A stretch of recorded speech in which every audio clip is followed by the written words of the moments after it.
Bueno, seguimos, muy bien, está un poquito lento el Zoom. Vamos a ver si podemos restablecerlo. Creo que sí, ¿no? Estamos en CX30, Radio Nacional 11:30 AM, por aire, radionacional.com.uy, para el mundo por internet. Estamos en Facebook, en donde estamos, por Twitter, @en donde estamos, por Instagram, en donde estamos Uru, en nuestro canal YouTube, mira en donde estamos. Este canal te permite que veas cada una de nuestras columnas editadas, perfectamente editadas en imagen y sonido por separado. Ves cada una de las columnas que vamos realizando en este programa, precisamente con cada uno de nuestros columnistas o nuestros participantes. Ese es un trabajo muy profesional, muy bien hecho por Mariana Peralta y Alejandro Barreto, que les permite a ustedes ingresar a nuestro material periodístico, digamos que bueno, ordenado de esa manera, ordenado de una manera cómoda para que puedan ir al tema que más les interesa y respecto a ese tema, inclusive hacer un seguimiento, como por ejemplo las columnas con Álvaro Alfonso, las columnas con el doctor Subía, las columnas, por ejemplo, con Diego Flores, con la escritora Mercedes Vigil, con el diputado Schipani, es decir, con todos los integrantes de este programa, vamos desarrollando esas columnas, con integrantes estables y también con participantes que van alternando. Mañana vamos a contar con la presencia del doctor Eduardo Lust. Va a ser un tema muy importante que vamos a tratar con él. Está vinculado a esa propuesta que él realizó en Cámara de Diputados y ante la Asamblea General de la impugnación por inconstitucionalidad del Instituto Nacional de Derechos Humanos. Él esgrime una serie de razones jurídicas, de argumentos jurídicos, e inclusive plantea que tiene un respaldo importante de parte de la Cátedra de Derecho Constitucional de nuestro país. Mañana vamos a conversar con él respecto a ese tema y de pronto nos da el tiempo para conversar respecto a algún otro tema, todo siempre vinculado al Estado de Derecho, precisamente con un constitucionalista, docente en Derecho Constitucional, abogado, doctor en Derecho y Ciencias Sociales, como lo es el doctor Eduardo Luz, que tiene opiniones muy interesantes y estudios y análisis muy interesantes respecto al funcionamiento del Estado de Derecho. Y el funcionamiento del Estado de Derecho es la garantía que tenemos todos de que realmente nuestra democracia tenga sustento, que tenga viabilidad, que sea una democracia idónea. No alcanza con un sistema formal de elecciones, de partidos organizados, de propuestas electorales, de alternancia en el poder formalmente, sino que eso tiene que estar sustanciado, tiene que estar nutrido de contenido gubernamental, de contenido político, pero sustanciado en la estructura y en la organización jurídica que nuestro Estado tiene. ¿Es un elemento extraño una institución de derechos humanos en nuestro país? Y parecería que sí, no se sabe qué función cumple. ¿Es pasible de ser sancionada una organización cuyo funcionamiento cometido es indefinible? Bueno, todo eso lo vamos a conversar con el doctor Eduardo Luz. Estábamos hablando con Álvaro Alfonso, no sé si podrá estar con nosotros hoy Diego Flores, por ahora no estamos recibiendo conexión con él. Vamos a ver si es posible.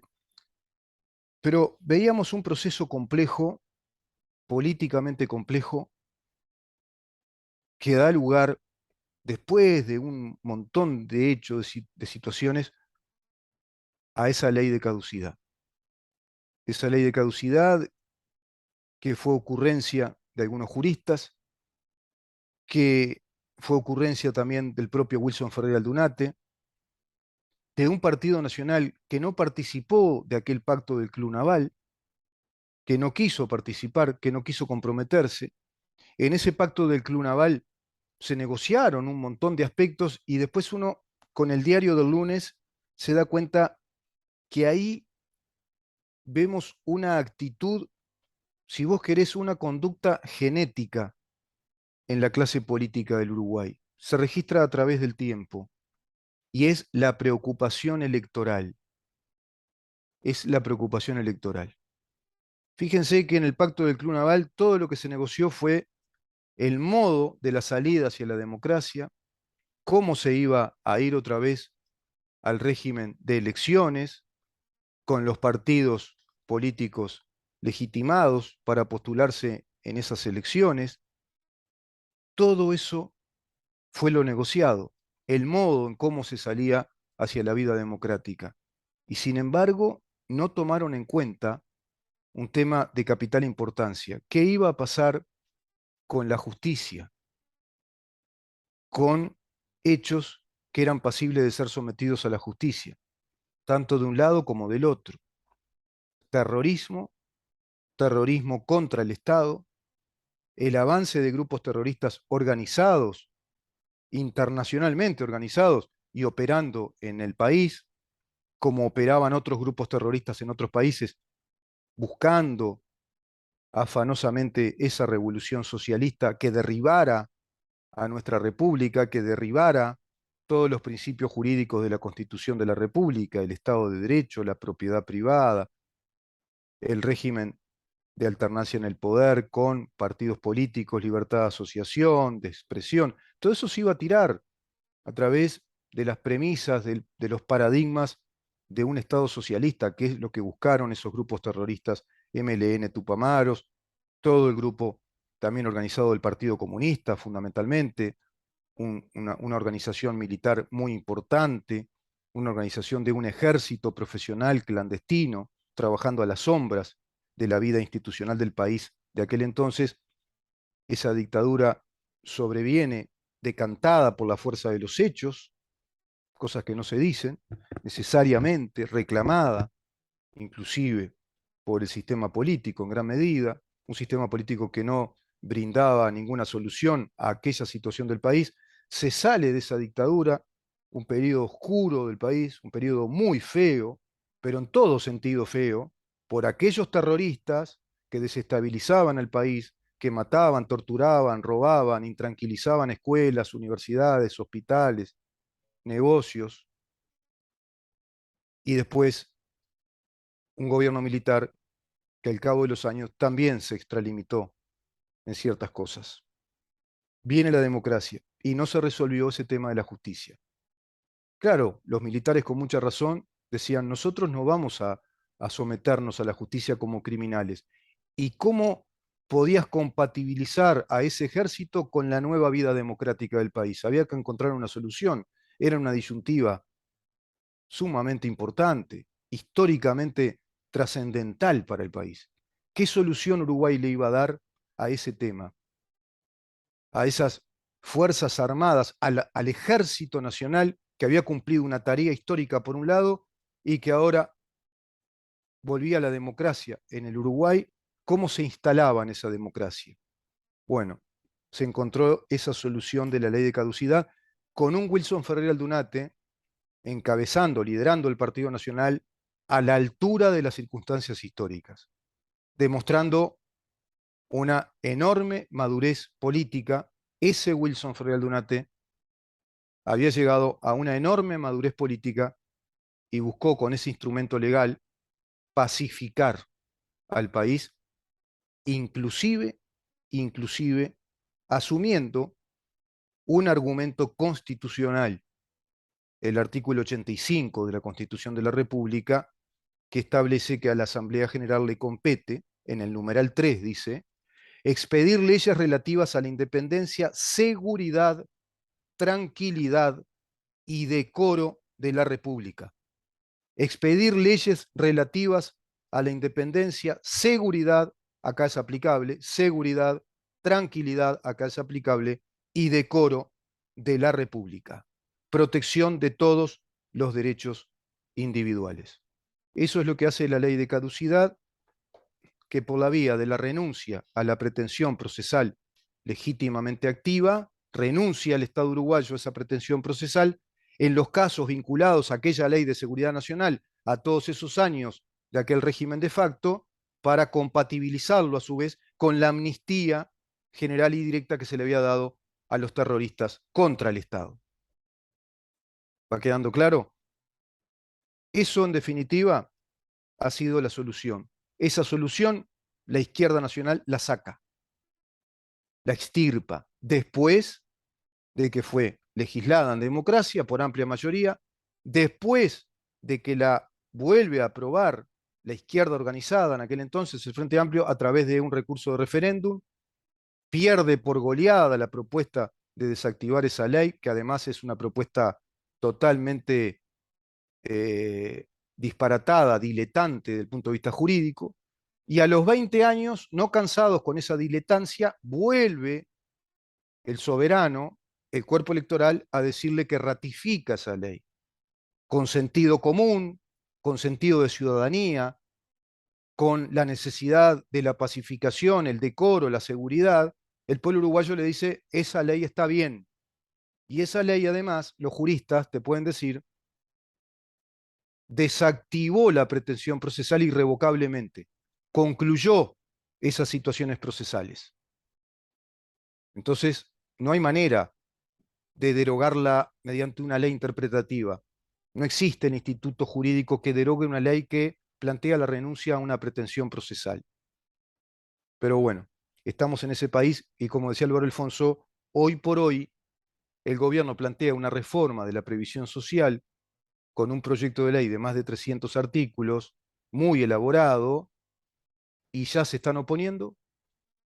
Evidentemente es una actitud política, es una actitud electoral, es una actitud estrictamente electoral. No hay argumentación jurídica posible, además en gente que no tiene la experticia jurídica, porque no la tiene un Fernando Pereira, no la tiene un Marcelo Abdala, como para allá dar una evaluación categórica, contundente, decir que esta ley es mala, que esta ley no es un cambio de la previsión social, no es una modificación, sino que es un retroceso. Palabras, palabras y más palabras, tan solo palabras, como decía Vladimir Ilich Lenin. Con palabras arreglamos las cosas, no necesitan argumentación. Claro, los convencidos en la idea marxista del socialismo, los que ya están convencidos que el mundo será un mundo mejor con el socialismo, no necesitan argumentaciones, solo necesitan las consignas que le reafirmen la emocionalidad de ese convencimiento. Así es como trabaja psicológicamente, así es como opera el aparato y digamos que la lógica propagandística que tiene el relato marxista hegemónico, no solo en el país, sino en el mundo. No solo en el país, sino en el mundo. Ayer estaba leyendo un libro que es muy interesante leer. Es uno de los popes de la filosofía marxista, un doctor en filosofía, esloveno, profesor universitario, Slavoj Žižek. Slavoj Žižek. Recuérdenlo, Slavoj Žižek. Idea del comunismo, uno de sus libros. Tiene varios libros. A raíz de lo que él publicó, de lo que él reflexiona como un marxista contemporáneo, como un teórico del marxismo, filósofo, podemos entender a Ernesto Laclau, por ejemplo, el gran teórico marxista que le dio los elementos filosóficos para estructurar todo el relato propagandístico del Foro de San Pablo, construyendo esa revolución difusa, esa revolución gris que vamos viendo en el continente, a través de distintos grupos ideológicos que son esos colectivos que todos confluyen en esa revolución marxista y marxista-leninista en definitiva, como los colectivos de género, los colectivos LGBT, los colectivos feministas del feminismo radical de la tercera ola, los planteos ideológicos de las ideas inclusivas, de la sociedad inclusiva, lenguaje inclusivo, leyes de cuotas. Todo eso es hegemonía de filosofía marxista. ¿Y qué plantea Zizek?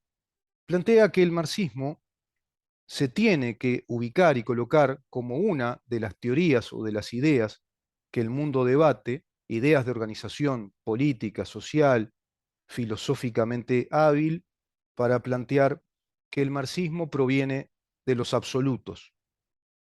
De los absolutos. ¿Qué son los absolutos? Son los conceptos universales, de esos universales absolutos como concepto de verdad, concepto de justicia, concepto de libertad, concepto belleza y los conceptos absolutos por excelencia del bien y del mal. Pero dice más, es la voz Zizek, en Idea del Comunismo. Están confundidos aquellos que piensen que la revolución marxista es una revolución que plantea mejorar el mundo preexistente, el mundo, por ejemplo, del capitalismo, el mundo de las ideas liberales, y que lo plantea ineficiente o deficiente. No, no se trata de eso. Se trata de plantear un mundo totalmente distinto, un mundo que no existe, pensar en un mundo que no existe, es decir, emprender una gran tarea imaginaria más gigantesca que la tarea imaginaria del novelista más brillante que hayamos tenido, por ejemplo, en la fuerza idiomática o en el poder de un idioma. En nuestro idioma español, por ejemplo, Cervantes de Saavedra. Sería montar un mundo, construir un mundo que no existe y construirlo a partir de la concepción de esos universales absolutos, hacer un gran esfuerzo de imaginación y construir un mundo que no existe. A eso se le llama performatividad. Van performando un mundo imaginario que no tiene sustento empírico, que no tiene sustento en los datos de la realidad, que no se fundamenta en la experiencia de la realidad en materia económica, en materia política, en materia social, en cuanto a nuestra naturaleza antropológica, la condición humana. No, es una idea, es una ideología cerrada, inconsulta de cualquier investigación, de cualquier argumentación y de cualquier dato de la realidad, es decir, de cualquier argumentación científica, de cualquier teoría científica y de cualquier dato de la realidad. Es inconsulta, no le interesa la realidad. Pretende construir una realidad a su saber y entender, de acuerdo a lo que pergenia, lo que imagina, lo que concibe. Es raro, ¿no? Ese es el marxismo cultural. Esa es la construcción revolucionaria, quizá más peligrosa aún que la del marxismo clásico, del marxismo economicista, el que iba por las armas o el que trampeaba en las elecciones para luego ingresar al Estado y quedarse con todo el poder. Que también lo hacen, evidentemente, también lo hacen. Vamos a una pausa y vemos si podemos recibir a Diego Flores.